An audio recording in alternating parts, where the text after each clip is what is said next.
tell me where you're from and how old your kids are, because I want to know who I'm talking to and what you're thinking about as it relates to your children. So, who you are, I can see your name, where you're from, how old your kids are, okay? And then maybe if you can say yes if you're currently homeschooling, and no if you're not homeschooling. If you're already homeschooling, yes. No if you're not homeschooling. Okay. Thank y'all for bearing with me. And great. This is awesome. Mississippi, 9 and 15. No, you're not homeschooling. From Texas, just moved to New York. Colorado Springs, 11, 9, 7, and 6. And yes. Yvonne, no, you're not. Eno, you're in South Africa. Wow, your kids are 7 and 4. Atlanta, Georgia. Chandy, your kids are 6, 4, and 3.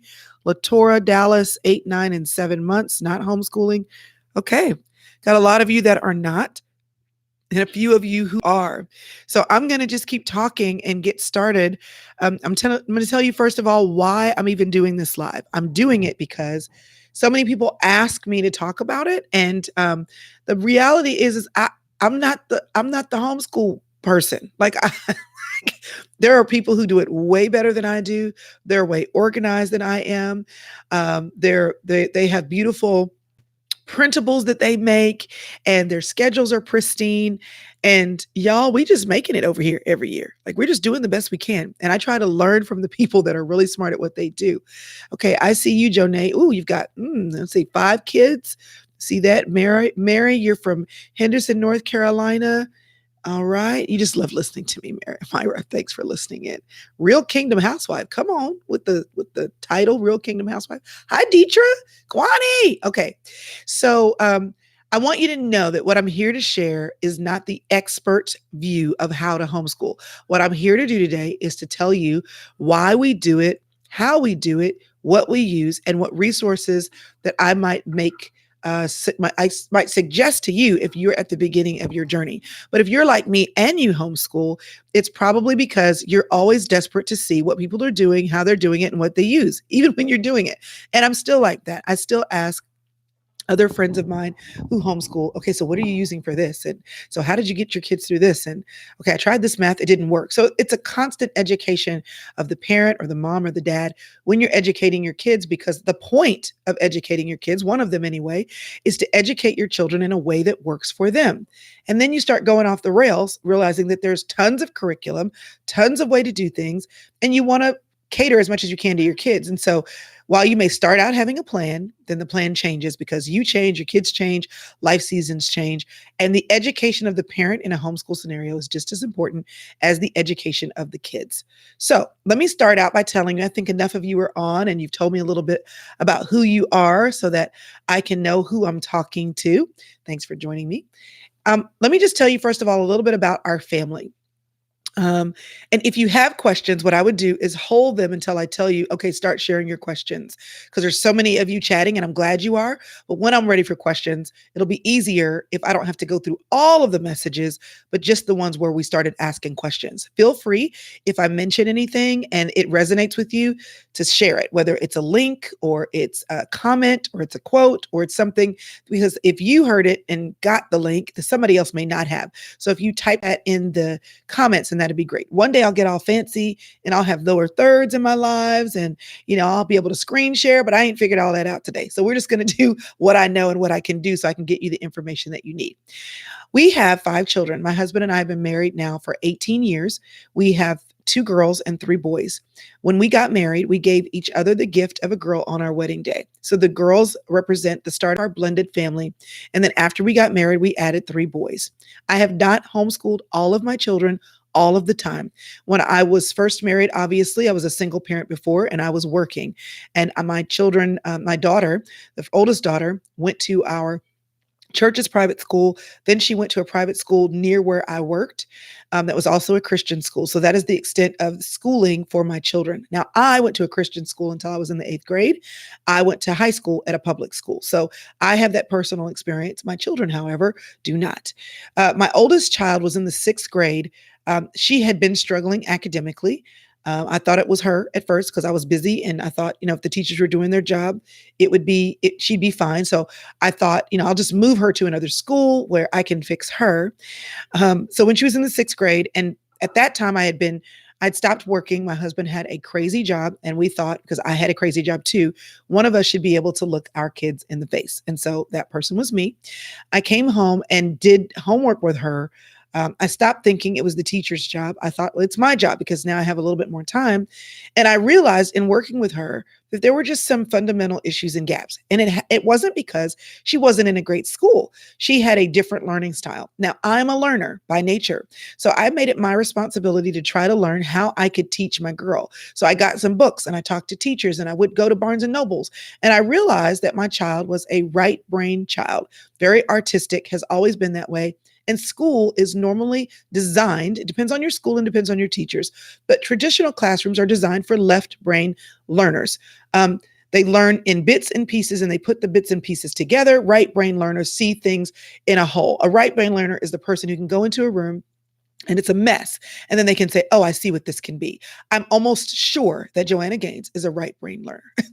And a lot of times classrooms aren't geared for that. So anyway, I'm not here to talk about learners, but there is a book called The Way They Learn. It's by Cynthia Tobias. It's a small read, and I picked it up somewhere and read it, and it opened my eyes to all the ways that I could teach my child.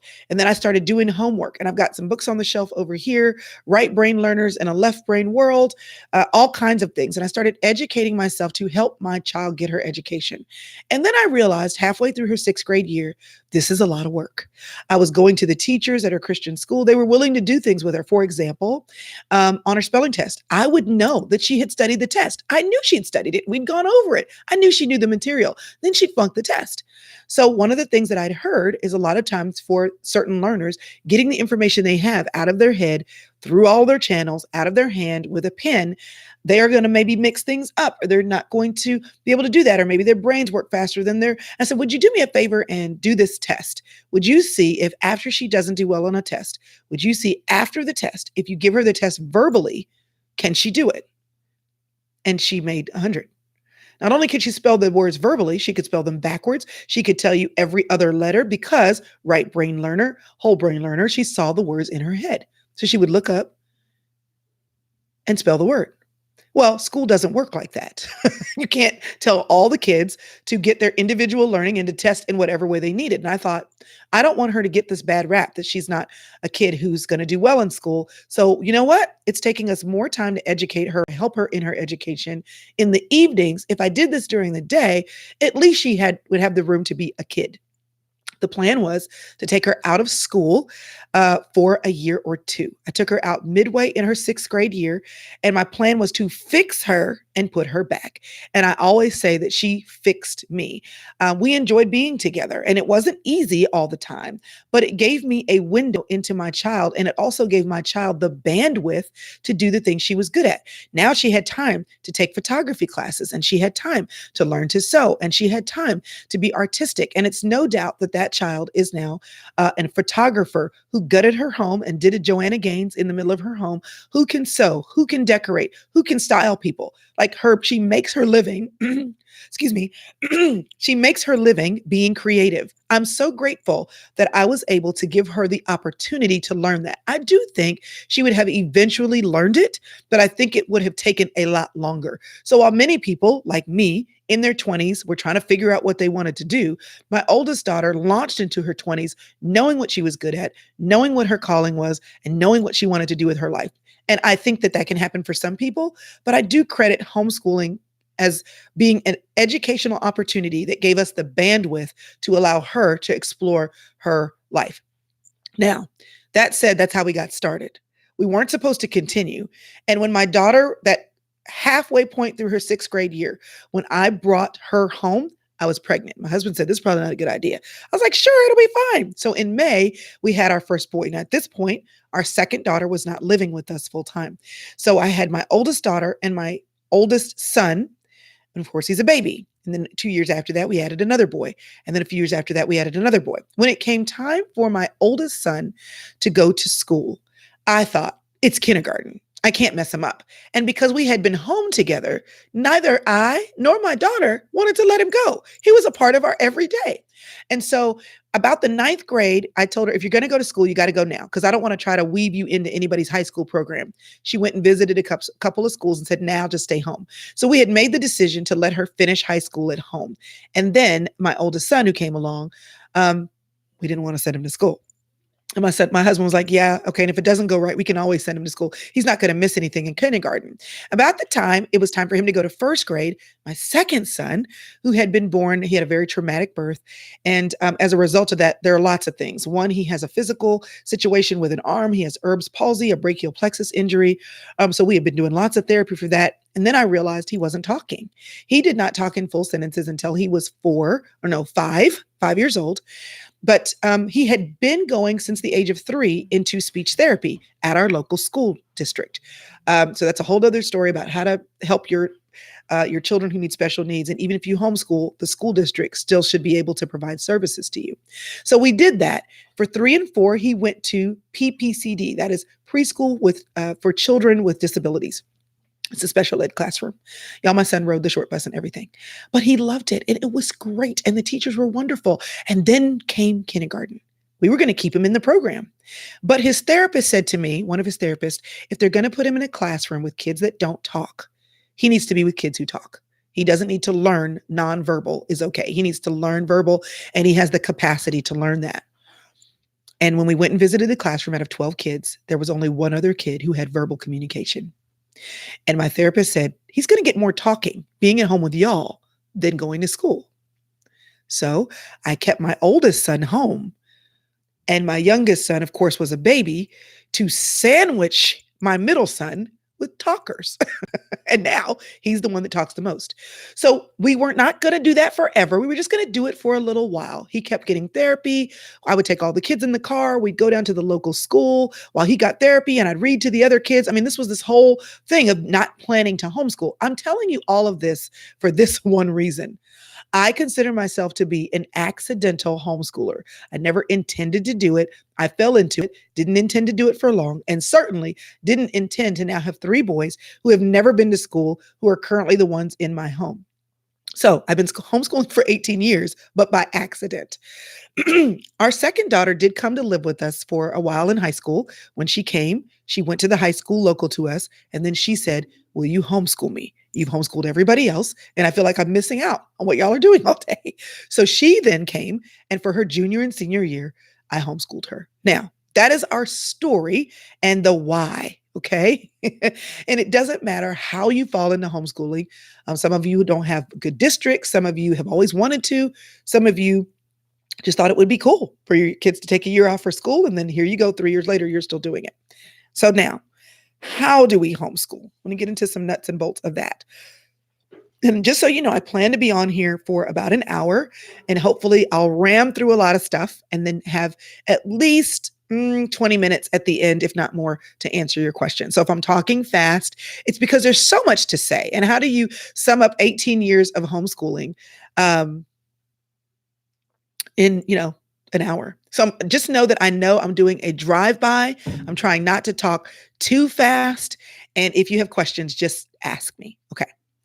So how do we homeschool? I'm going to start with where we are right now and then kind of work backwards. And again, one day I'll be super fancy and I'll share printables and I'll share websites and I'll share pictures. But today I'm just talking.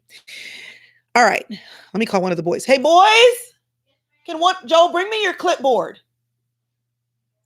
Because y'all need to understand, right before I got on this live with y'all, I ordered Panera because I haven't eaten lunch. Here's my soup right here. And I'm coughing because I never actually opened my Pepsi and drank it because this is life. I'm working at the kitchen table. My kids just got back from the thing. I've got this live with y'all and I need a Pepsi to stay awake, but I also need support. So I'm asking one of my kids to bring me the clipboard. Now, I always want my kids to be involved in the process of planning and being accountable for their schoolwork. You want to say hi?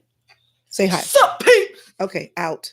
So right now, this is their schedule. This is actually a schedule that we're trying out because we haven't even fully started school yet. I have the list of their subjects here. I have their assignments for the week here. And then every day they have to let me know that they did it. Now, this week we're typing it in. Going forward, though, they're going to be writing it in, especially my high school boys. Now we're trying this. Okay. I've had like probably 10 versions of this. Okay. I've had them portrait. I've had them all beautiful with color. I've done all the things. And every time I get online and search and go, how do I do this? How do I organize this? So the point is, first of all, how you do it. Sorry about the phone ringing. It's going to change. So what I'm telling you is right now, this is what we do. We get up when we're on super schedule because we're not going to be super on until after September. But we get up about 7:30. I want them downstairs for breakfast at 8. At 8:30, I want them to go and clean up their faces, finish getting ready for the day. And up until this year at 9 o'clock, 9 to 10 was math. And then, 10 to 12, we do other things. We take a break for lunch. Then in the afternoon, as soon as they're done, they can either do rotations, and I'll tell you what that is in just a second, or can somebody like pick up the phone and hang it up? Or this is my life, y'all. Or they can finish their independent work. As they get older, their day gets longer. So I'm trying to do everything that requires me in the morning, and as then in the afternoon, let them do the stuff that they can do independently. Historically, even when they were little, 2 to 4 was quiet time. And then when I lost was nap time. Then when I lost nap time, it became quiet time. So I still needed the older kids who weren't napping to do things that were quiet while my younger children napped. Still from 2 to 4, I try to make it so that I'm off so that I can work, do whatever else I need to do. So we start with the things in the morning that require me, that also require more of their brain power. And we end with the things in the afternoon that are a little lazier, a little less engaging. Like, for example, for my youngest one, rotations are things that you can do on your own that I want you to do, but how you do it, you get to choose. So I'll say rotation to include piano. I want you to practice your piano 4 times a week. I don't care when you do it, just get it in. I want you to work on Spanish. I want you to do that 3 times a week. I don't care when you do it, but it has to be 3 times. You've got to read every day for 30 minutes. So I put things like that in there. If there are workbooks I've gotten from Walmart just to keep them busy and out of my hair, puzzles, anything that I want them to do goes on that list and they get to choose. I would always tell them you can do 3 things and then you're free. But some days you're going to have to do more than 3 to get as many of those things in during the week. Now, I don't care how you get it done, but I want you, even at 8, to be responsible for planning. How am I going to get my reading done for 6 days and piano done for 3 days and Rosetta Stone Spanish for 3 days? Okay, I'm going to pick and choose what I want to do every day. So they would have freedom, that they would leave me alone. My older kids don't have as much freedom because they have more work. Right now, my oldest 2 children are taking dual credit classes at the community college. One of them is taking 9 hours. One of them is taking 6. This semester, they'll be gone 4 mornings a week. The older my kids get, the less I do. I want them to be responsible to other people. I want them to have deadlines, because deadlines are not my strength. We're going to keep going until it's an A. But they need their afternoons to get their work done. I just had my oldest son tell me, I'm sick of reading. And I said, welcome to being college bound. So when their afternoons, a lot of their work they're doing independently. But for the younger ones, I try to give them things that they can do to stay busy. So mornings, I try to be on as much as I can or available. And afternoons, I try to let them do what they need to do. Older kids, independent learning; younger kids, rotations, planned by mom, but executed by the kid. So that's a general overview of our current plan. But I want to back up a little bit. When the kids were younger, there was a lot of, how should I say, mixing and matching. So in the morning, because my kids were younger and they were active and needed my attention, I let my oldest student do her independent work in the morning because I could work with her in the afternoon when they were sleeping. Often I would have her get up before they got up, or during their morning nap, we do math. So she would do some stuff, then I'd put them down for a nap, then we'd work on math, then they'd get up, and then she'd do independent. So the schedule kept changing. But another thing that I weaved into the schedule was the kids playing with each other. Like, I literally scheduled, this kid can play with this kid. I scheduled 30 minutes of Barney. I put the kids, like up until 5, in a playpen in front of the TV. Shoot me if you want to. but it gave me sanity. And here's the other sanity giving thing I want to tell you. My sons from 2 to 4 went to a Mother's Day out. So I would not lose my mind. I was like, I just need to have a minute to get things done. So I want you to know that homeschooling can take many different shapes and forms. I don't know why I need to drink the Pepsi. That's what it is. My oldest child would read to my youngest child. Book basket. I would put books in a basket. It's an idea that I got from one of the curriculums that I'll mention to you. And book basket. I taught my kids even when they were small with board books. You can give 10 or 15 minutes to attention. And that's a skill that no matter the age of your kids, you need to teach them, that they can keep themselves occupied with a book, with a game, without you. That skill, I got some of that knowledge from a book called Baby Wise. And there's that whole thing about, do you let your kids cry it out or do you not? I was a attachment parenting mom because I nursed them all night long whenever I needed to, who had schedule in her day. So I was kind of a blend of the two. And I taught my kids at a young age to do things that kept them busy. When the kids were small, just so I would have time to homeschool kids, I would put them in a high chair with finger paints. That would keep them busy for at least 30 minutes. I would put them outside with a bucket with dish soap and some cups and tablespoons. That would keep them busy for 30 minutes.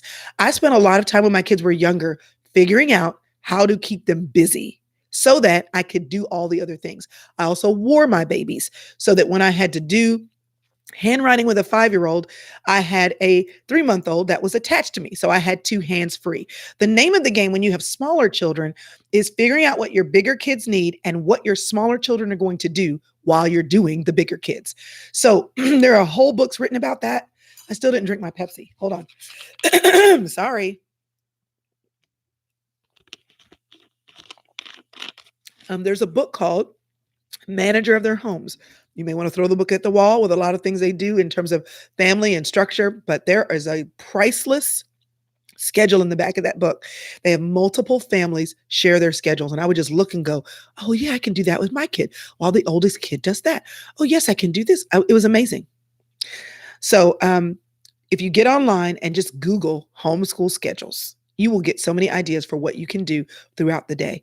But the bottom line is I made it work. What do my school age kids need?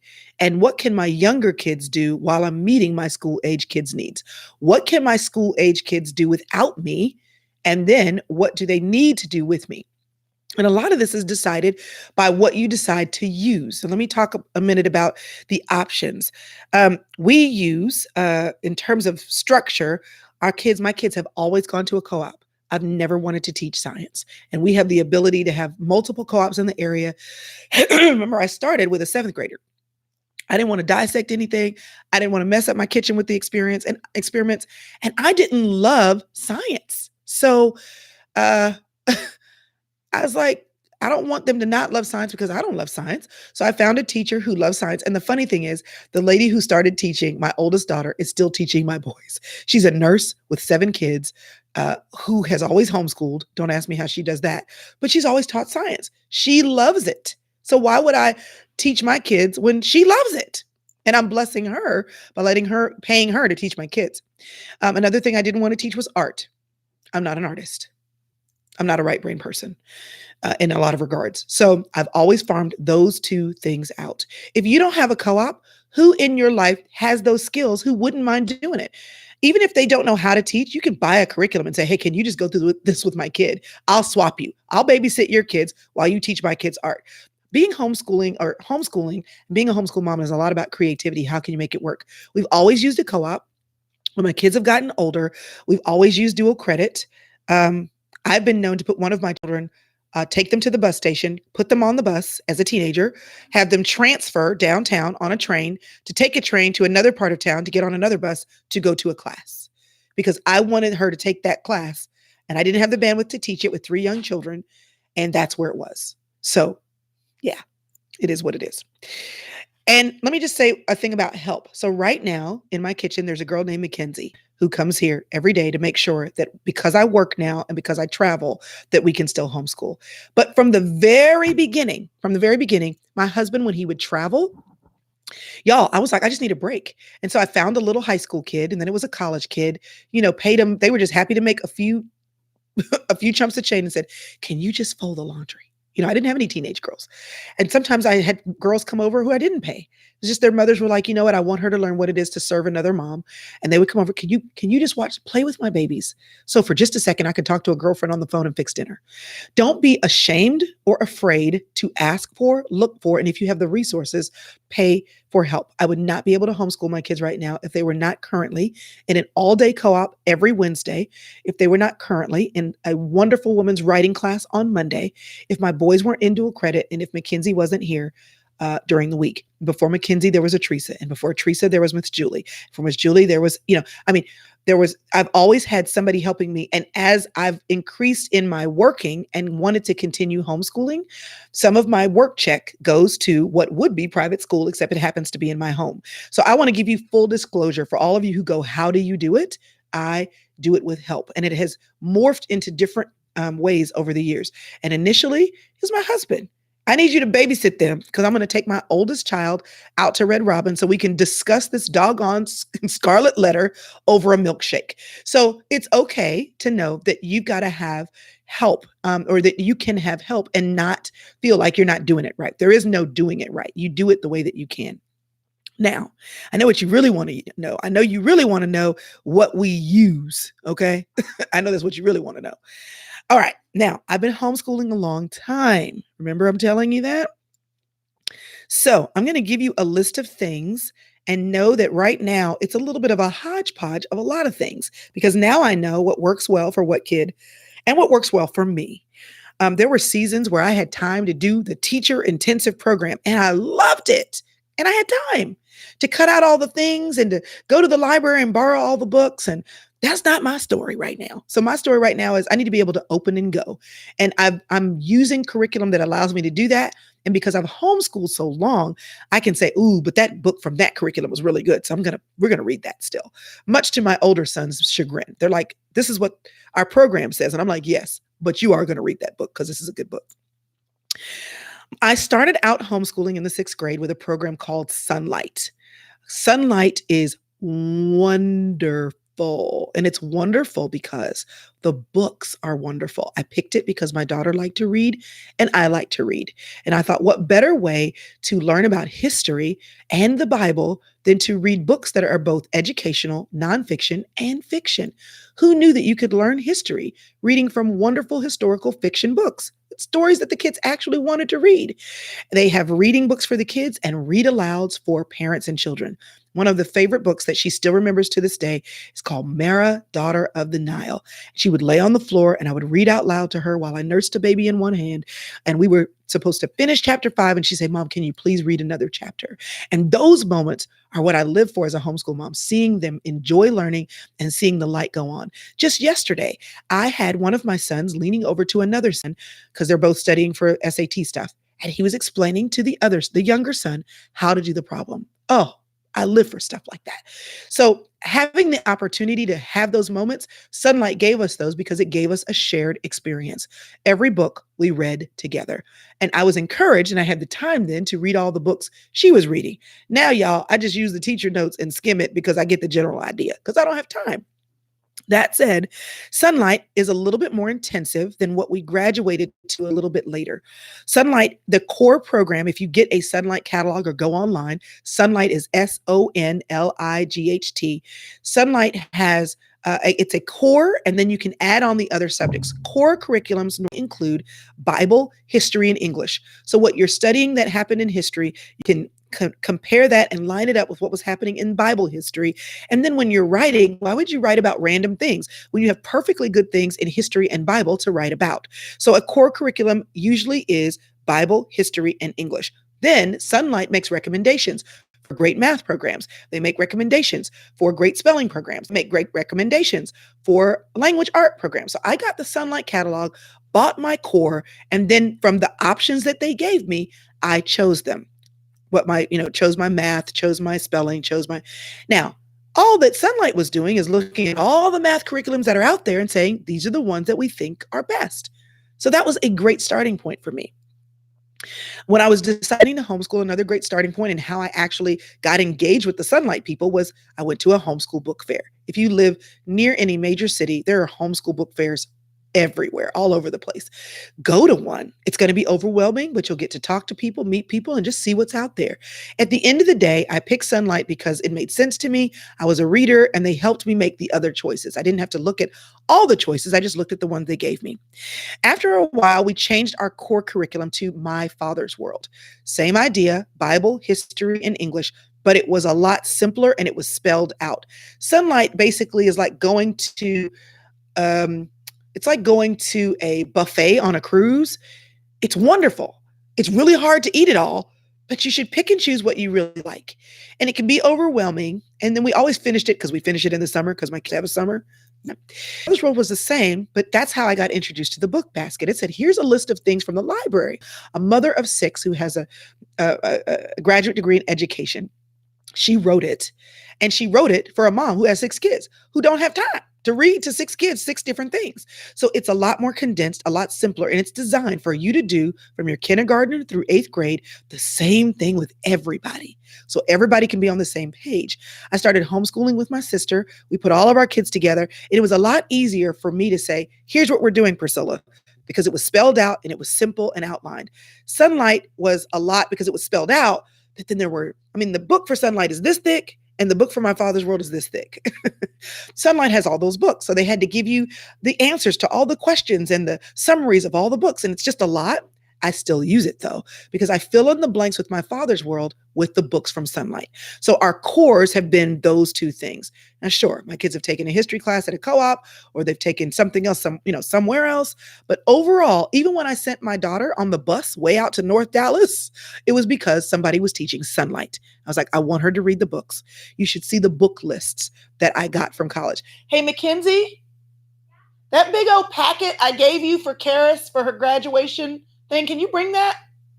Thank you. I'll show you what Karis did by the time she graduated. So my kids still read a lot because I just think readers make leaders and they make great writers. If you read great language, it changes the way you write and think because you get to watch how other smart people process their thoughts. All right. That's a core. Bible, history, and English have always been Sunlight and My Father's World. So math. I love Right Start Math. Saxon Math, I have actually taught that in a homeschool co-op, but my daughter, that did not work with her. So we did some other things. We did Right Start Math. We did, I'm sorry, not with her. I did Singapore Math with her. Thanks. We did Singapore Math with her for a little Saxon when we realized it wasn't going to work. And then when she got into high school, we did VideoText. VideoText at the time was recommended by Sunlight. It is a video-driven curriculum that allows you to get pre-algebra, algebra 1, and algebra 2 in 2 years. And the premise of the guy who wrote the program, he basically is saying, you have to do 3 years of algebra because every year after the summer, you have to start over. It actually doesn't take that long to get through all of algebra. And it doesn't. We've learned that.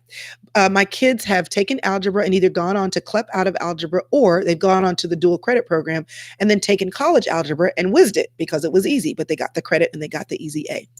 So VideoText has worked for us. And because I own it, that's what we continue to use. In fact, I bought a web-based version of the program, bought it for all 3 kids at one time because they're all going to go through it because I know I like it and I know it. So why change? And so I know what we're doing for algebra until my youngest one is done with it. That said, we also use teaching textbooks for geometry. Teaching textbooks is a great math curriculum if you're not a math person. It is, again, video driven or probably online driven now. And when I didn't like geometry. I made a C. It was my only C in high school. I made a C in geometry. And I told my daughter, you don't want me teaching you geometry. And I don't like it. I didn't want to do all the proofs. I didn't want to do all that stuff. And I didn't feel like she needed that level of geometry. She wasn't a math kid. Teaching textbooks did not teach proofs, but it gave us all she needed to get that credit. So that's a wonderful thing if you're not a mathy person and you want your kids to be able to kind of be self-paced with their math. Okay, so I think that's math. Right Start is elementary. Singapore's elementary. Right Start is the mommy intensive version. But oh my gosh, your kids will think like math thinkers. It teaches your kids how to think. A lot of manipulatives, a lot of arranging things before they ever learn their times tables. They see what it means for things to be times, for you to have 4 groups of 5. It was wonderful. It allowed us to have a lot of fun and a lot of games, math games. I still have it on my shelf, and I keep telling myself with my 10-year-old, eventually I'm going to get back to playing games with him. So Right Start is what we started with. Singapore has allowed me to get it done. It's a workbook. It's small. It's doable. But high school teaching textbooks and VideoText we've used. Teaching textbooks also has elementary. So that's an option. Okay, science. We have always just done whatever the co-op was doing. And the co-op has always used Apologia. So the books for the kids, the younger kids are smaller, and the books for the older kids are great. I currently have a son taking anatomy, another son taking biology, and they've all always done Apologia with a co-op, but they've all always done it. Okay, so that's what we've done for science. I have little notes here. Now for English. English is where it gets complicated because I like to read and I like to teach and I'm a good writer. So I was like, why on earth would I farm that out? And I didn't. We have done writers writing workshop. I feel like I'm saying it wrong. Is it writer's workshop or writing workshop? Okay, I'll get back to you on that. But also, and that's a great, easy, you're a mom who's not a writer, teach you and your kids how to write. That's where I started. It was great. Gave us common language because I was a natural writer. And I realized that as a natural writer, I didn't know how to teach somebody else to write. I just knew how to do it. So I needed a curriculum, not because I couldn't write, but because I needed to explain to a kid how to do it right. Hey, I know this is so unprofessional, but y'all, it is what it is. Hey, Monique, on the shelf where the recipe books are, there are some blue binders on the second shelf. Is it Writer's Workshop? Right Shop. That's the name of it. I knew I was getting it wrong. Right Shop. You can do this with junior high kids and early high school kids. And that was a great start for us. Then I discovered Institute for Excellence in Writing. I love Institute for Excellence in Writing. And it took the things that I'd started my kids with and then took us further. Now, you can buy their program where it teaches the teacher how to teach, or you can buy the program that is DVD for the kids that teaches your kids how to do it while it's teaching the teacher to teach. And of course, the more help you need, the more money you spend. Our grammar now comes from IEW. Our writing programs, I've taught it before. So now that my boys are taking English from someone else, I still speak that language to them. I need you to have, there are, this many different ways you can start a sentence. So I need you to go through your paragraph. Don't start every sentence the same way. You have 7 options for starting a sentence. Use all of the options. I would force them to use, and now they know how to have variety in their sentences. They understand what active and passive verbs are. They understand what it is to mix up the length of their sentences. They know how to write the different forms. But here's the kicker. The kicker is the philosophy of writing can follow them into any program. So I would use IEW as it was written, but then I would take an assignment from history. And this is where I started mixing and matching. And I would say, okay, we just read that book. I want you to use these principles to write this paper. Now, IEW starts in elementary school. I didn't discover it until my oldest daughter was in high school. They had how to write essays and how to write a research paper and how to be prepared for your standardized test. They have so many things now. How to speak. It's just crazy. He even has CDs where he teaches how to teach wiggly boys who don't want to sit still and who don't write. So Institute for Excellence in Writing, love it. If you need something, we tried one thing last year, which was Essentials in Writing, which is DVD driven for the kid. And they even have a grading service if you want to send it off. So Write Shop, Institute for Excellence in Writing, and Excellence in Writing. 3 different programs. Sunlight, let me go back to Sunlight and My Father's World. They each have language built in. You don't have to add anything, but I'm extra. And so once I got going with those and saw what they had, and then I was like, you know what? I just want a little more grammar. So then I got some grammar. And then I was like, you know what? We're having trouble understanding the way Sunlight is teaching me this. And then I got introduced to something else. You don't have to do anything else. But as I discovered the problems we were running into, then I found things to fix it. I Googled, I asked other homeschool moms, and this is why I have so much experience with so many different curriculums. Okay, that said, there are many of you who have homeschool, you already know about classical conversations. If you are looking for a community, another type of community is classical conversations. You meet once a week, your kids all learn the same thing, and they incorporate history, Bible, science, and writing, and you can do it in a community. And they have used, up until recently, I believe, Institute for Excellence in Writing as well. All right, turning my page. Woo! Grammar, I use Fix It Grammar from Institute Excellence in Writing. Spelling, we've been through a million different books. I just ended up picking up the one that just seemed the easiest to me to grade. There are a million spelling books out there. We use Spelling Workout right now. Vocabulary, that was a part of Sunlight. Sunlight would say, you're reading these books, ask your kids, do they know what these words mean? And if they didn't, they had to look them up. So instead of vocabulary being initially, we incorporated that into our reading. Now we actually have a workbook called Wordly Wise that we use for vocabulary. Art, foreign language, driver's ed, speech, fun stuff like personal finance. My big boys are taking personal finance. My younger son is doing Latin. He doesn't even know it yet. He's probably hearing me going, what? But I've got a program online that he can do that. My oldest son did driver's ed at home. Art, we've always done that at a co-op, but I do have an art curriculum that I always give them paper and pens to draw with. So I'm like, this is like fire hose. But here's what I need you to understand. I need you to understand that if you just get started, you will figure out what works for you and what works for your family. When my kids were little, I bought a book called 100 Easy Lessons. And in one book about this thick, it took them from not reading to reading at a second grade level. Okay. Walmart books, the ones where it's the summer bridge learning and you just want your kids, you know what? If you first pull them out of school, just let them do that till you figure out something else. Just keep them moving, because the biggest thing, and I'll stop and I'll share this and then I'm going over my time. I'm going to give you a couple of links, then I want to answer your questions. But the biggest thing is that your kids love learning, and they may not always like learning, but the end result is that they love learning. I'll never forget, before I started homeschooling, it was a garage sale. It was the middle of the day, and this lady stopped by with her 2 kids. And I was like, oh, are you not in school today? And because, I didn't know. And so she was telling me she was homeschooling, and I said, well, I'm having trouble with my daughter. She said, take her out. I said, but what? I don't know what to do. She said, take her out. Go to the library. Read books. Watch some educational movies. Learn to cook together. And while she called it de-schooling her, then take the time to figure out where you want to start. It's the best advice I ever got. I didn't do it, and I regretted it. And we took some time later. Listen, y'all, kids are in school for 12 years because you repeat things over and over again to make sure you at least remember something. It's amazing what you can accomplish when you have one-on-one instruction or when kids are getting personalized attention. Just for the little kids, Walmart workbooks are a great place to start. 100 Easy Lessons. When my kids were little, Heart of Dakota was wonderful. 5 in a Row was another wonderful program for reading books and having activities. There's a book called Slow and Steady, Get Me Ready. It actually has activities for your little children from the first week of life until they're 5. Every week there's something to do. I learned that the best puzzle in the world for kids were your pots and your pans with their tops from that book. A lot of just dumb activities. Got a big box? Let them play in it. So from the little things all the way up to the big things, or the little ages all the way up to the big ages, I think picking a core is a great place to start. Heart of Dakota has a core. My Father's World has a core.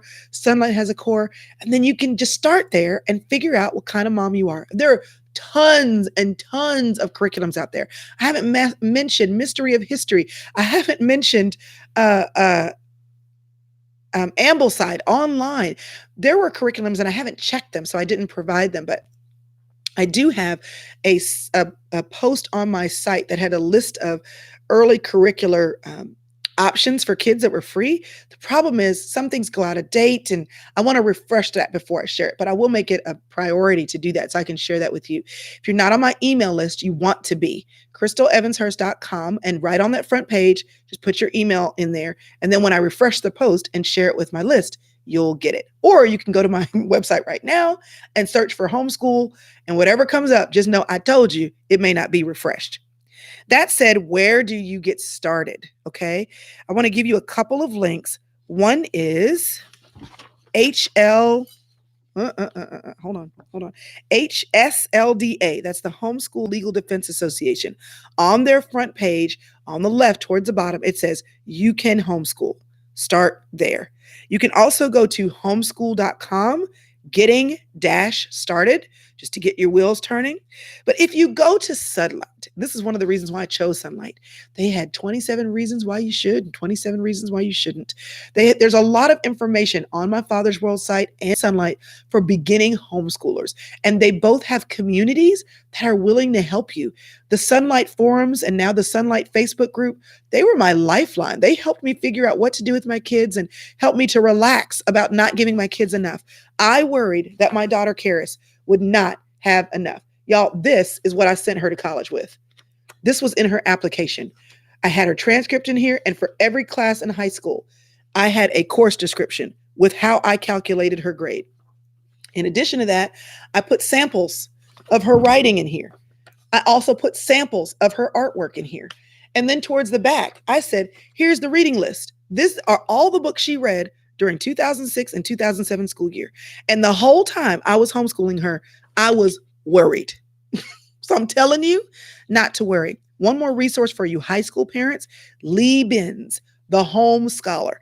At the time, she was just a homeschool mom that was helping people. She's since developed a business. She has a free phone line every Wednesday. If you're paying for her services, you can call and ask anything you want. She has recommendations for programs, and her specialty is homeschooling high schoolers. I learned how to make a transcript from her sharing her transcript with me. All right, y'all. I haven't even touched half of the things that I wanted to say.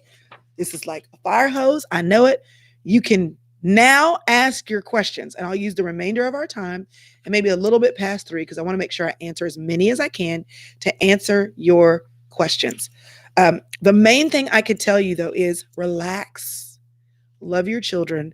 Know what you don't do or what you don't want to do. And now there's so many classes online that you don't even have to teach it. I don't choose to do all of my education online because you can do the whole thing online. You can do the whole thing. I am home with my kids and have them home with me so we can engage. I could have put them in a history class. I don't want to. I'm like, we're going to do this together. We watch CNN News every day because I don't watch the news and I want them to be literate. Geography is built in to Sunlight and My Father's World. Bible is built in to Sunlight and My Father's World. We also have our kids participate in Awana. I see you, Deetra, asking about devotions for boys, please. Hey, Kanan, can you bring me the book that we just started reading, that identity book? It's somewhere over there. It might be on the bookshelf. In the kitchen. It's either on the table or it's on the shelf. So as the kids, when they're younger, Awana is what we do together. I bought all the music CDs and I know all the Awana verses too. And then as they progress, the devotions are kind of built into that. When my older daughter was younger, we did BSF, Bible. Listen. Don't correct me. Apologize. And if you were here, I would have had you help me prepare before the live stream. Bye-bye.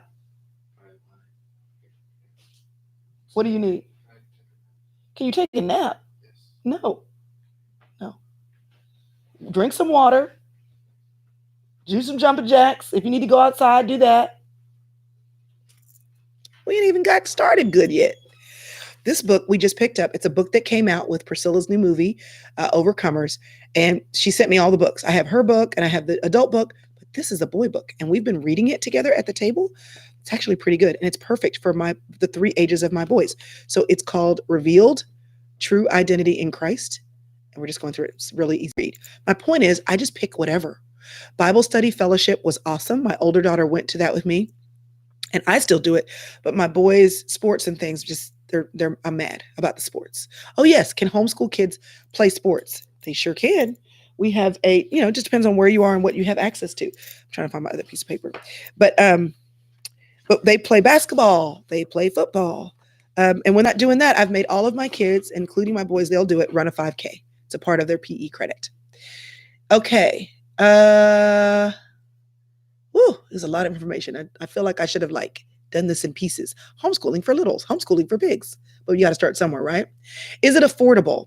Okay. Now, I know people that homeschool with the library. in anything in life, right? You trade time and money. So with homeschooling, it's the same.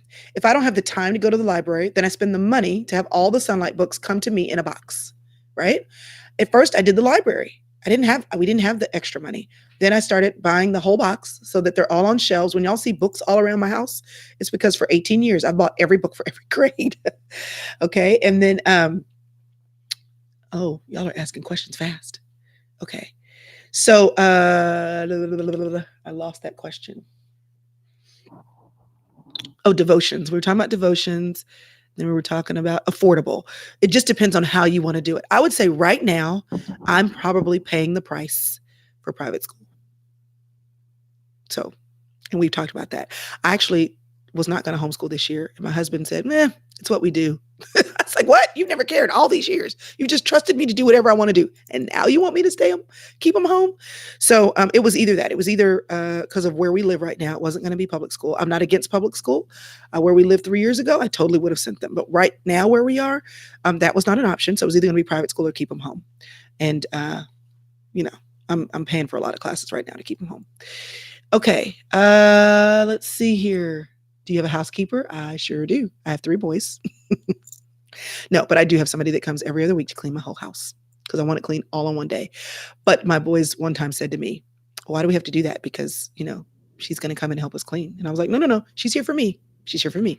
She's not here for you. I actually don't have anybody come more often because they need to know. They need to know how to clean the toilets. And a part of our homeschool day is doing your stuff. While we watch CNN, you fold clothes. Okay. When you're finished with dinner, whoever's finished with school, or when you're finished with school, whoever's done comes helps me in the kitchen. I want to teach them. That's a part of them being home too. All right. What did I use for driver's ed? Virtual drive. There are a lot of them now. At the time, there was only one when I started. I'm searching it to make sure I just said it right. Virtual drive.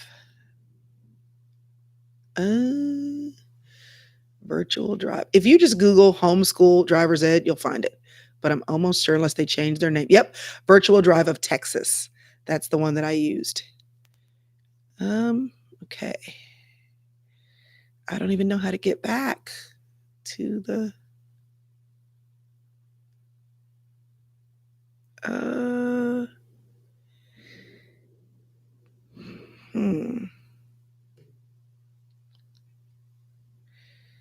Let's see here. I'm trying to find where y'all went. I looked that up and now I can't find y'all. Oh, there you go. Okay. All right. Do you have to register as a homeschooler in Texas? Every state is different. You definitely want to check your state. If you're in Texas, another good resource is THSC, Texas Homeschool Coalition. In Texas, it's a friendly homeschool state. On the other website that I gave you, HSLDA, they have a lot of information that's global in terms of different states. And you can figure out I have friends that have to turn in a portfolio every year. I have friends who have to take standardized tests every year. In Texas, I'm considered a private school. And the only thing I have to do if they want to go to college is to create a transcript, to give them a diploma and make sure they take the SAT, do standardized testing. And even that you don't have to do. If they go, the light changed because it's about to storm outside. If they go to dual credit and they finish, they get enough hours, they can transfer it into college. A lot of schools, you just have to look at what your state requirements are and what the colleges are that you want your kids to go to, or the area of work that you want to go to your kids to go into if it's not college. Just a quick word about education. I count everything. My son made t-shirts and then he sold them. Okay, we're going to create a class in high school called entrepreneurial intro to entrepreneurial education. And then we're just going to count the hours, all the things that he did. A typical high school year is 150 to 180 hours. So if you divide that up, that's 36 weeks, an hour a day. But I just keep a record. And then at the end, I count up how many hours they had. And I go, okay, that was a semester worth of work. Or, okay, that was a year's worth of work. So when it's curriculum based, oh, you need me? Are you trying to give me more light? When it's curriculum based, then that's spelled out for you. But there are a lot of things that aren't curriculum based and you can make it up. There's a whole book about homeschooling for high school, and I can't remember the name of it, but it taught me that. Just go ahead and count what your kids do. PE, they needed 2 credits. They didn't get those 2 credits in 2 years, or I just added up everything they did over 4 years and said, all right, that's enough. So you can be very flexible with how you do it. At least in Texas, you can. Okay, let me go back. Teaching textbooks, my father's world. You add in other textbooks. Yeah, we always add in other reading books. I'm trying to find your questions here so I can make sure. Okay, what made you decide on homeschooling? So Power of Care. That was the whole beginning of the YouTube. So I'm going to let you rewatch that, okay? So I can deal with all the questions. I'm not ignoring you. I just want to make sure you know I did answer that. Getting started with it, like making sure you're meeting the requirements and what steps to make it official. So the first thing is look at your state. Look at your state to figure out what is required for your state, because I don't want you to get in trouble. Don't tell them that Crystal told you to homeschool. I'm not going to answer my phone. All right. Then the next thing after that, I'm looking at my notes here. The next thing after that is that you want to make sure that depending on the age of your kid, that they'll be ready for wherever they're going next. So if they're in high school, then you start with, you can go on the TEA website, the Texas Education Agency, or whatever your state agency is, and look at what is considered a standard diploma. And, they have different levels, distinguished, and figure out, what do you want your kid to have on their transcript? What do they already have? And how are you going to add the rest in? So when it comes to high school, that's when it really matters. I don't give grades for my kids. I start giving grades, 6th, 7th, 8th grade, but it's really to let them know it's almost time to get serious. Nobody cares. For in Texas, for me, nobody cares. I know as a mother whether they learned it or not. I know, because I'm with them all the time. When we did history, that's one of the major questions that Sunlight got asked. How do you know they learned it? Well, if you're with them and you're discussing the questions that they gave you over the dinner table, or you know if they learned it or not. And we, of course, would drill things and go over timelines and what happened in 1492. And we have songs for all these things. So you kind of know that they know it. A teacher needs tests when she has 30 kids in a room and she can't spend individual time with them all day. So there's nothing wrong with them. I'm just saying there's a place for them. And there is a scope and sequence of education that exists for real education. And then there's a scope and sequence for education that exists for industrial education. And you need to understand, I'm not against schools. I love school. I'll be going back to school soon. But our school systems were created for factories. Let's teach everybody the same thing so they can do a certain job. And I'm of the opinion that when you are a parent, whether you homeschool officially all day, or you after school, or you give them stuff to read on the weekend, your child's education is your responsibility. So whatever you do to get educated as to what your kids should be learning or what they need to be learning, you need to do that regardless of whether they're in school. Okay, that's a little soapbox. Have I used time for learning? I sure did. When my kids were small, time for learning is wonderful. Alphabets, learning their alphabets, and as they get older, just practice with math. But I used time for learning as a supplementary option, but it was a great one. I also used ABC Mouse and a lot of other, again, that was keeping the kids busy. I bought all the little CDs with the fun and games to learn their numbers, did all that. Okay, let me look at your questions. You were told to de-school and skip it. Yep, I skipped it too, and I regretted it also. Make sure you check with your state. I'm looking for questions. What did you use for driver's ed? I answered that. Let's see here. I answered that. Writing curriculum, IEW, Institute for Excellence in Writing. The curriculum isn't for wiggly boys, but there are talks that Andrew Pudawa, who is the person he's like the central person for that curriculum. He does talks at homeschool conventions, and he has them for sale on his site. And one of them is basically how to teach boys to write who don't want to write, because they don't want to. They want to go outside and play and build forts and play video games. And honestly, boys in this day and age, I really feel with the whole screen thing, boys are visual. We know this to be true. And so, who wants to write and read when you can play a video game? You are competing for your boys' attention. So he gives some really great tips and tools for how to make it interesting for them. Okay, let's see here. I lost the questions here. They came back. Do you have an end time? So this is a fun thing. Where can you sell your homeschool books? I'll come back to that in just a second. Selling your homeschool books. There used to be a lot of great places. Now, I think the best place is like Facebook. Like you can sell on Facebook or Craigslist. There used to be a place called VegSource. I find a bunch of stuff on there. They just shut their stuff down. And there used to be some forums where you could buy and sell sunlight stuff. People have to keep these things up. And if they don't want to keep them up, then they shut them down. But right now, Facebook, just put it out there and put your stuff for sale. You'd be surprised what you might find. And then I would just Google. There's also the Well-Trained Mind.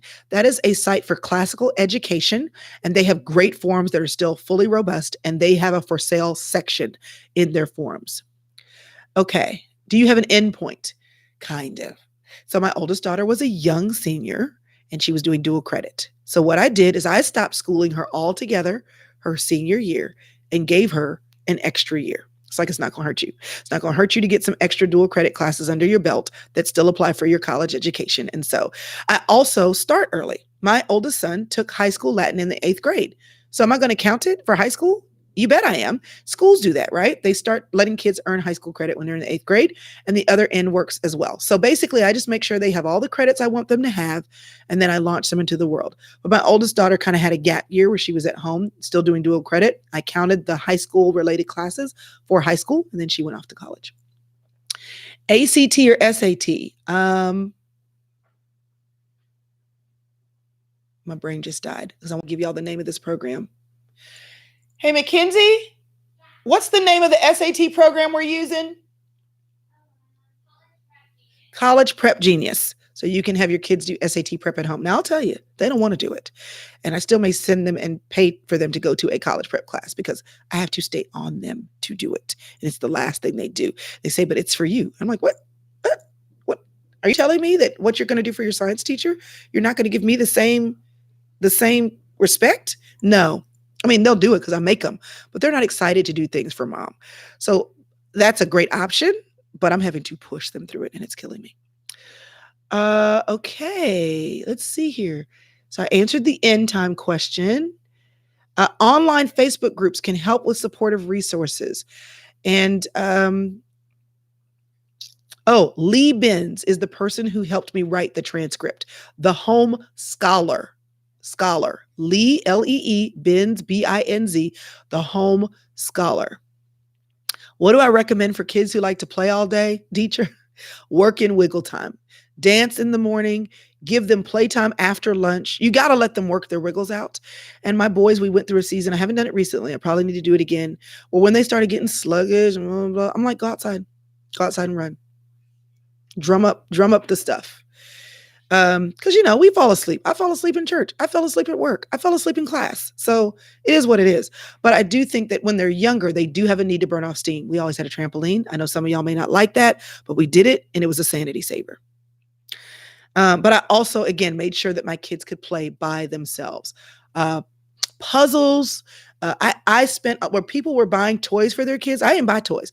I bought puzzles. I bought educational things. I bought magnet, build this shape, look at this picture and put shapes on this picture to make, I should do a whole thing on just manipulatives. I kept them busy. We did for a while, there's this thing called work boxes. It was designed by a special needs mom.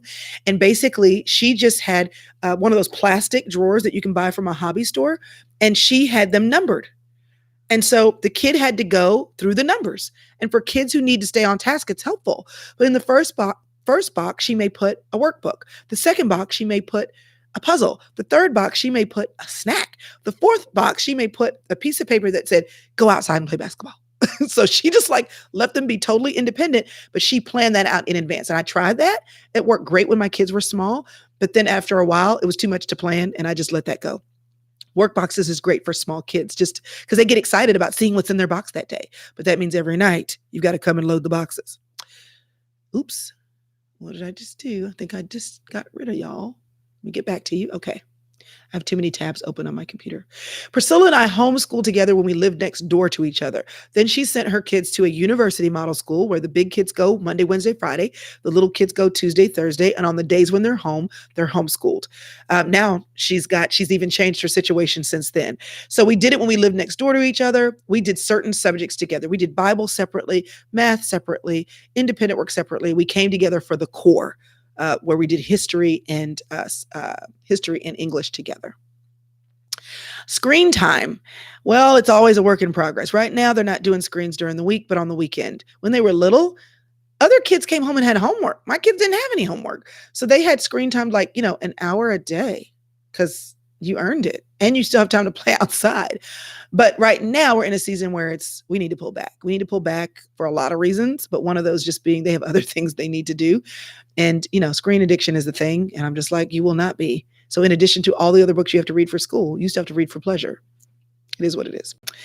Okay. All right. Learning never stops. You're right, Lauren. And it doesn't stop for your kids, nor does it stop for you. Yes. So RCB said it's extra studying, but it helps when they're in the circle of friends. I want to say that part of me sending them to a co-op, especially as they get older, or sending them to dual credit, is there's a certain amount of wrestling with information. There's a trivium. It's a classical form of education where they say, when they're younger, they're in a certain stage, they're in a parroting stage, teach them, repeat it, memorize their times tables, learn all the prepositions, above, about, aboard, about, after, long, against, across. We've learned all that. You don't need to know why it is and what you need it for. Just learn it. Okay, there's that stage. When they're in the 8 to 12, 13 stage, it's called the dialectic stage. They're starting to want to understand why things are. They start arguing with you. When they're in the high school, then it's rhetorical stage. They need to be able to provide a basis for what they know. That's why you write the papers and there's argumentative essays and speeches. So there are stages of learning. And when they're at that dialectic rhetorical stage, they need to wrestle with it. So when they're talking about something controversial, my kids don't want to wrestle with me. They want to wrestle with their peers and have opinions. So a part of me outsourcing things is because, they can argue with me. And I know a lot of people who homeschool their kids all the way and never do anything extra. But that's a part of our reason for letting them go out and stretch their wings a little bit. Thoughts on reclassifying your kids. I think when you homeschool in Texas anyway, you just do whatever works. I mean, that's my opinion about that. But my thing is not to give them an extra year for sports. My thing is if they need the extra year, give it to them for life. They're not going to miss whatever they're going to learn when they're 18 or 19. They would probably be glad they learned when they're 25. Because as far as I'm concerned, and I've told my kids from the ages of 15 to 25, you make the dumbest decisions ever that reap havoc on the rest of your life because you think you know it all and you don't. How do I assist with their virtual school while caring for twin infants? Well, I think that nap time is golden. I think when your infants are napping, I think you have to say, okay, this is the time. This is the time when I check their work. This is the time when, if we have to talk about something, you have to be strategic. Don't try to do a whole lot of stuff when your twins are up.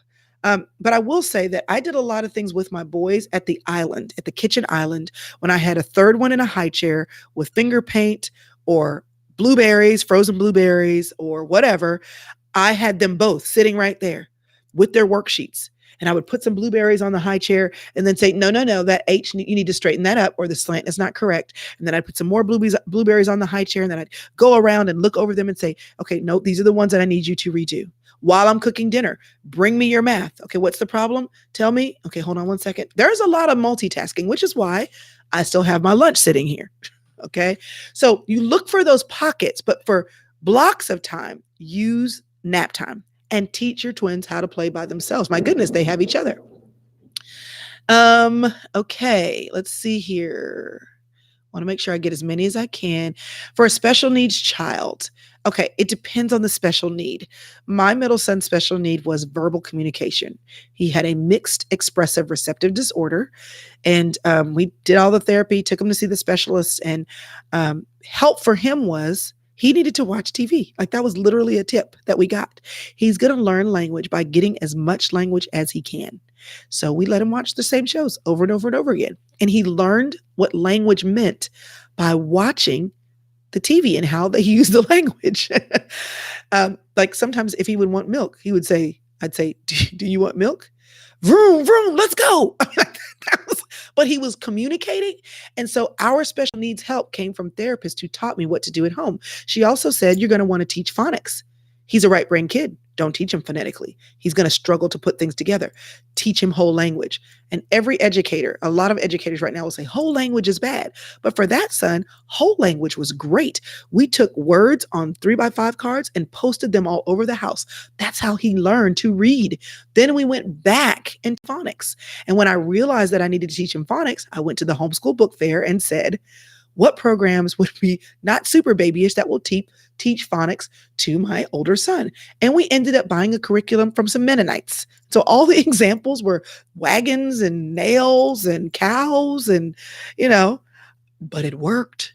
So you have to know what your kid needs. And I would defer to your school system, to having them tested, Google special needs testing Dallas, if that's where you are. But, you have to be an advocate for your kid. And the school system served us well. My middle son did speech at the school system, wherever we were, until he was in the 5th grade. And we were so blessed by every single person who did. But when he was also 6 months old, we had early childhood therapy come to our home. When he wasn't moving his arm, they exercised his arm in my home. So you've got to ask your doctor, what are the resources available for me if I have a special needs kid? Because there are a lot of resources out there. At the homeschool book fair, I learned great lessons from people who were there just for special needs kids. Okay. Okay, answer that. Dual credit colleges. Well, we just do the one that's in our area because the great thing about the Dallas area is the dual credit colleges are free. The kids go to school for free. I buy their books. The ones that are buy their books. Now, I also only let them go on the campus for their classes because they're there with college age kids and adults. They go to their classes and they come home. And when I start them out on the dual credit program, I initially do online classes so they can get used to the Blackboard and all the things that they have to do to be online, the pacing, the communication. Then I send them to class. I broke that rule with my 9th grader, though. He's the only one that's gone in the 9th grade, but he asked to go. So easy classes. He's doing Adobe Illustrator and basic 2D design. We don't do history or English until they're seniors because I want to make sure I can give them a worldview that I approve of as long as I can. Math, it's objective. Biology, we don't believe in evolution. They got that. So those things we do, but history and English and your ideas, I still want to have a bubble of ideas because you're going to be out of it when you go to college. Now, that said, both Sunlight and My Father's World challenge the bubble thinking. So they are getting the wrestling, but that's our preference. So I'll just say that. Work boxes during the summer are wonderful. Hooked on Phonics, that's a great suggestion. Classical Conversations, we tried it. It did not work for us. It did not work for us for 2 reasons. My youngest son was not a fit. My middle son, the special need one, was not a fit for that scenario. It's really hard to have him cooped up in a room for 3 hours with other kids trying to stay on schedule and get all the things done. And if it didn't work for him, it didn't work for us. But I actually signed up to teach and everything. I still have Classical Conversations books in my school closet. And I still have, when they had memory CDs, I bought them all. And my youngest son still does them. When we were doing U.S. history, he got the Classical Conversations CD. And in 1492, Columbus sailed the first of 4 ships the whole songs. We have all that. But we didn't actually do it because it didn't work for our family. The co-op that I'm a member of right now, that I'm a part of, I get to drop my kids off. And that's what I need as a woman who has to work. Okay, how do you deal with discipline problems? Well, in middle school, you just have to know what'll hurt them. So at this stage of the game, technology hurts them. Not being able to hang out with their friends, it hurts them. You just got to hit them where it hurts and make sure it makes a mark. That's it. So for my kids, it's always video games. It's always turning off the stuff. It's just fun. They want to have fun. So, and sometimes I hold the punishment. So I'll tell them, you're going to get in trouble for that. I don't even know how, because I don't even know what to take. But when something comes, it'll probably be the next thing that you want to do that gets taken. That's just the worst, but it works. Let's see here. Okay. All right. What grade do you recommend dual credit classes?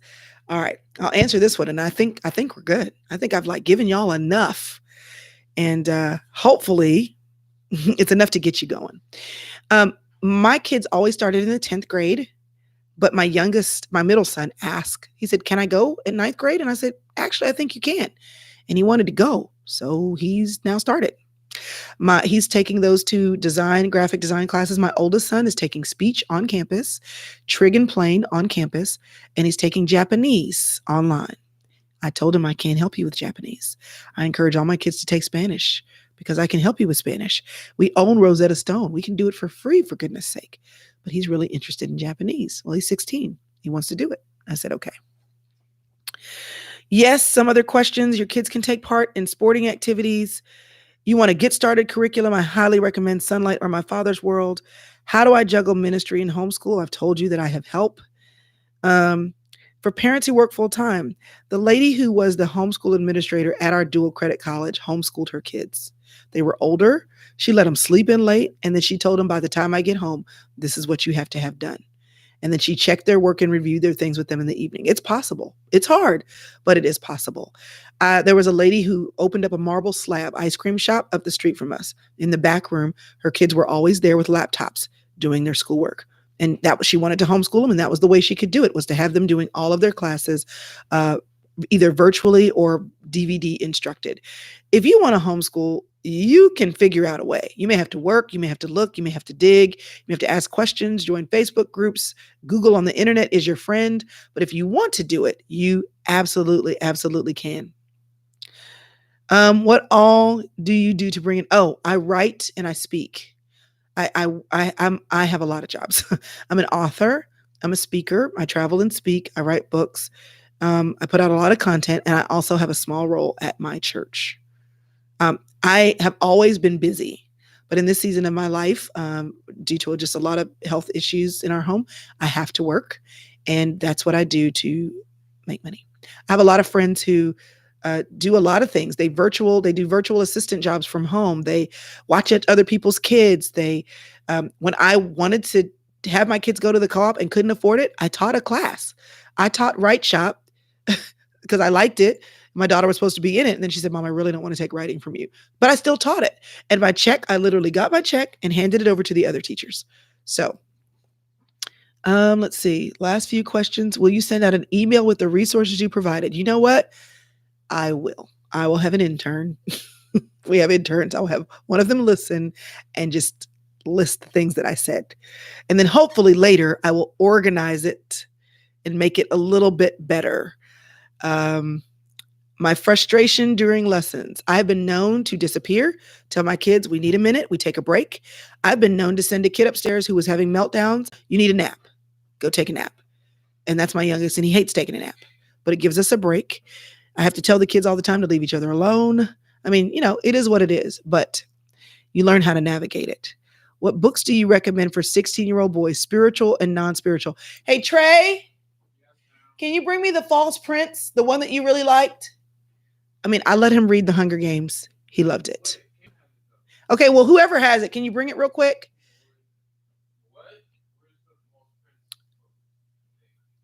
In Texas, Naturally Peachy, the students do not have to take state testing, but you have to check your state. Struggling reader on level. Okay, so that's a great one. Mackenzie, what's the name of the reading thing that we use for Kanan and Joel? Like that took them through the different literature and stuff? No, the book, like where we tore out the pages last year. Reading Detective. That's a great one for struggling readers. But my MO is, oh my gosh, for struggling readers, read. Thank you. This book, so Hunger Games, I let my oldest son read. This book recommends the best books. So much so that he was like, can we get the sequel? My boy who hates reading wanted to read the sequel. So this is a great book for boys. But listen, if you just get the Sunlight list, just go on to Sunlight, look at the descriptions, go online, look at the Amazon reviews, and pick a few to get from your library. Just start reading. But struggling readers, it's not so much, there are absolutely things that struggling readers need. Like you need to know if your kid is dyslexic or dysgraphic. You need to know if there are some challenges there. But that said, for most of our kids, they just might not be ready. And so reading more with them and parallel reading. You read a page, I read a page. Don't be afraid of the books with pictures. You'd be surprised. 100 Easy Lessons, though, was great. And we enjoyed teaching our kids to read with that. But for kids who are a little older who need some help, Reading Detective is great also. Okay. I don't know about the best program for a child with ADD and dyslexia, Crystal. I do know that I have for sure 2 kids who are ADD. And the best thing for that is just breaking things up in small pieces and giving them a curriculum that is helpful for their attentiveness, meaning the pages aren't dry, that there are some pictures, that you make it interesting. And I don't read all the books. Sometimes it's like, we don't have time to read that. I get the book on tape from the library or my audible.com membership, and we all listen to it over lunch so we can all eat. Oh, I just answered your question, Cynthia. Sometimes I read to the kids because I like putting some excitement in there. But y'all, some of these Audible books are great. They're like, they have sound effects and everything. We have read a series, Kingdom. Y'all, what's the name of the series that we read all the books? Kingdom what? Kingdom Dawn, Kingdom Hope. They're not answering me now. But there's a series. Oh, God, I'm going to look at it. I'm going to look for it. Kingdom Dawn, because there's a whole series and it's an allegory for spiritual things. It's wonderful. And Christian guy, the Kingdom series, volumes 1 through 6, the author is Chuck Black. That is awesome, either to read aloud or to read to your kids. It's great. We listened to it, and even my husband was like, so we're gonna pick back up with that audiobook we were listening to. Your kids will love what you love if y'all engage together, and you will begin to love the things your kids love when you engage together. Homeschooling for us, all it has been is the opportunity to learn together, for me to learn them and to cater their education as much as I can for them, and for them to learn according to their learning styles and according to delight-directed learning. Delight-directed learning, that's a term that Marilyn Howeschall, if I spell her name correctly. Is my internet not working? Hold on, it's coming. Marilyn Howeschall. Okay, she wrote a series of books about how to have homeschooling not be homeschooling, but being life schooling. You can go to Marilyn Howeschall, HOWSHALL.com. Her ideas are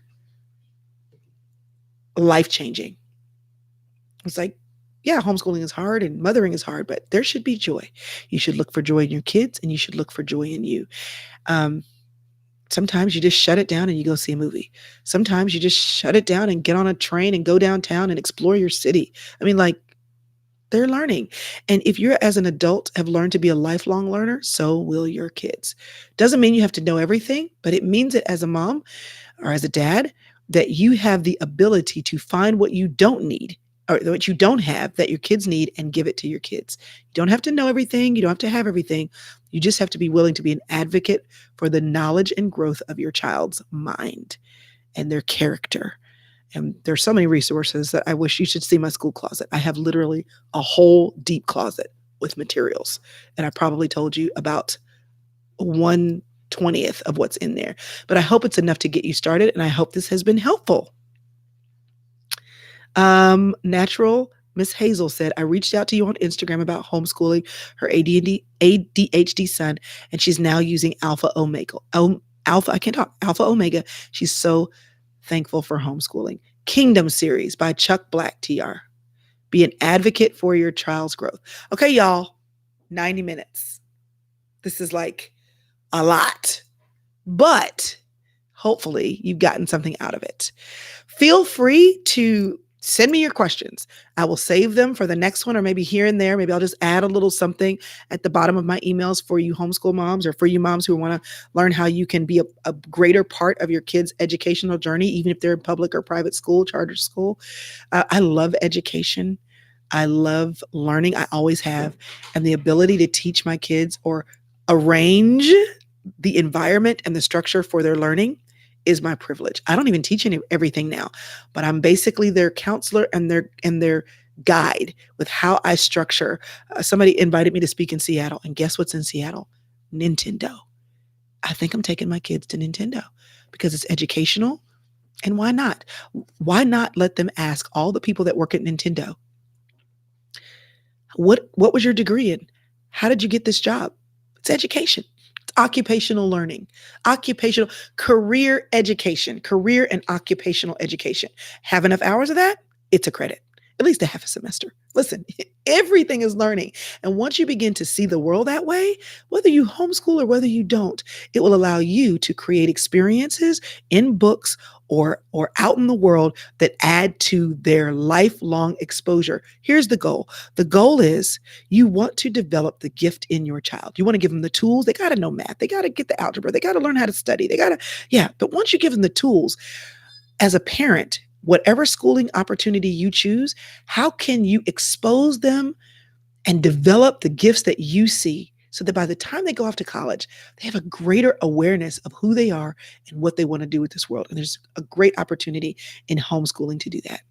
All right, y'all. I'll talk to you later. I got to go make sure my kids actually did what they were supposed to do today. Bye.